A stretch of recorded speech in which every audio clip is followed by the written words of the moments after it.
The Three Faces of Eve is a 1957 mystery drama film that's based on a book by the same name about the life of a real person named Chris Costner Sizemore. This book was written by two psychiatrists, one of them named Thigpen and the other named Cleckley, who also helped write the screenplay for the movie. In the film, Miss Sizemore is known as Eve White.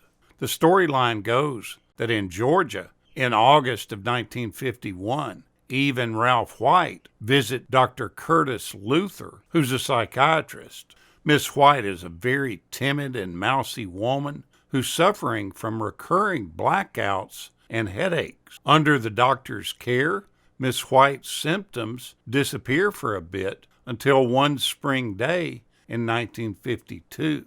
Ralph comes home to find their daughter, Bonnie, wearing a pair of glittery spiked heel shoes that her mother has just bought. Then Ralph discovers his wife's sexy new wardrobe spread across the bed, and he's completely perplexed, and he questions her about it. She responds to him about the purchases, saying that she thought that he had bought the clothes for her. Ralph then phones the store to return them, but the clerk replies that his wife had bought the clothes for herself. He's incensed by this, and he accuses her of lying. Dumbfounded, she is stricken with an excruciating headache and tries to strangle her daughter. After Ralph throws his wife to the ground, the couple visits the doctor again. When Mrs. White denies attacking her daughter, Dr. Luther questions her all alone, and she confides that she has begun to hear a woman's voice that sounds very much like her own.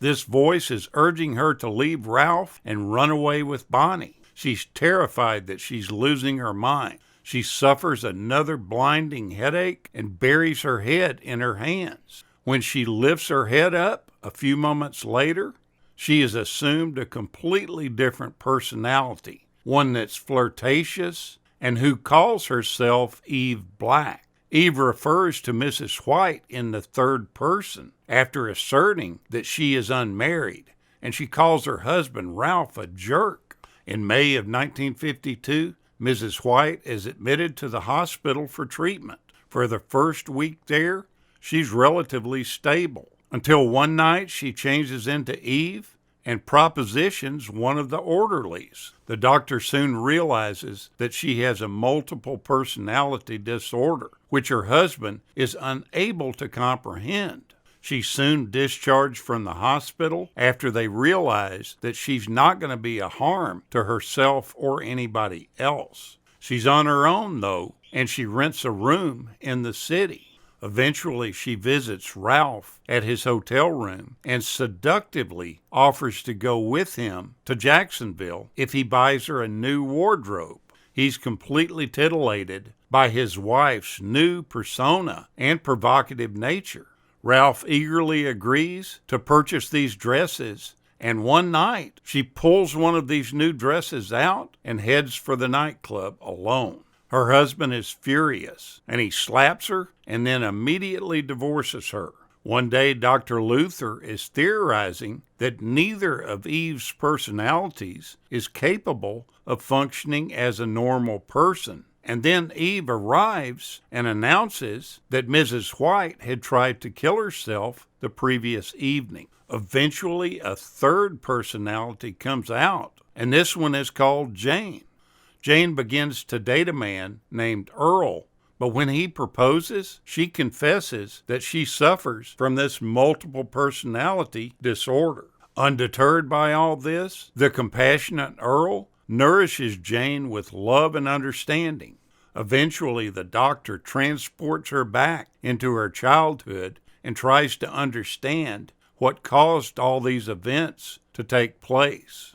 Under hypnosis, Miss White reveals that when she was 6, the year that Eve appeared, her mother forced her to do something terrible. Just then, Eve reemerges and with a sense of impending doom, bequeaths Dr. Luther her low-cut red dress and bids him farewell.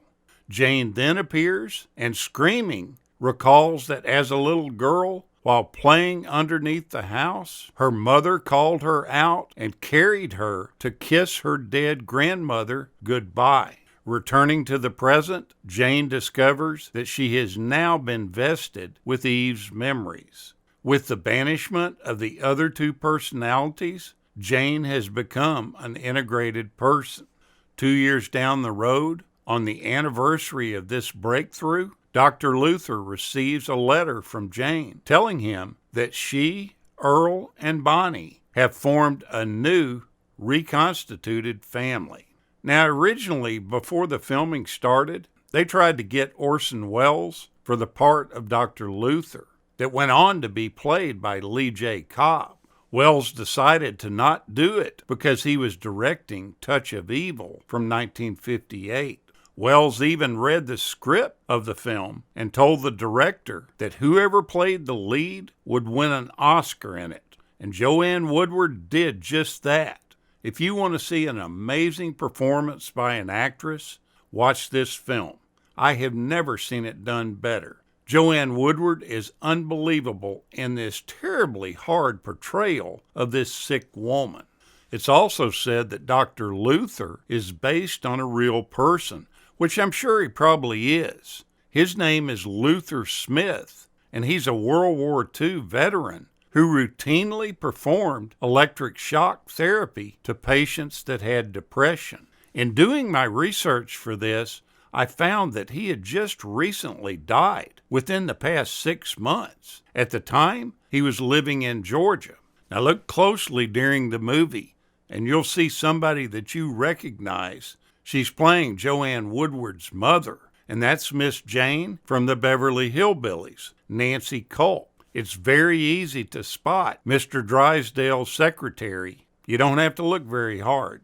In her 1977 book entitled I'm Eve, Christine Costner Sizemore, the real woman on whom the character of Eve was based, said that she really had 26 multiple personalities at that time, not just 3, and that the reason for Eve's personality split, as depicted in the film, is complete fiction. As a 2-year-old, Eve had witnessed 3 unnerving scenarios within 3 months of each other. She saw a drowned man being pulled from a ditch. At another point, she saw a sawmill worker sliced into 3 pieces. And finally, she saw her own mother get severely cut with a broken piece of glass. Being too young to deal with this stuff directly with what she had seen, she developed the first in a line of alternate personalities, including the 3 that now reveal themselves, one by one, to the amazed psychiatrist who diagnosed her as having multiple personality disorder. As the studio was putting together the screenplay and the legal concerns that were involved in the filming, when the real Eve signed the contract for this movie, the studio had her sign 3 separate contracts, each one of these under her different personalities, so that they would be completely covered in any possible legal action that might arise. In fact, when she signed these contracts, they actually had to have her go into these personalities, and all the signatures appeared completely different on each contract. This bizarre way of covering themselves for legal responsibilities in the film is unheard of, and was the first time that this had ever been done, and was probably the last. If you've never seen this movie, you'll love it. It's unbelievably well done. The cinematography's great. The acting is superb. Joanne Woodward sets a new standard in filmmaking with her portrayal of Eve White. Take a look at this well-done film from the 1950s. Thank you so much for watching, and we'll continue to chase the classics.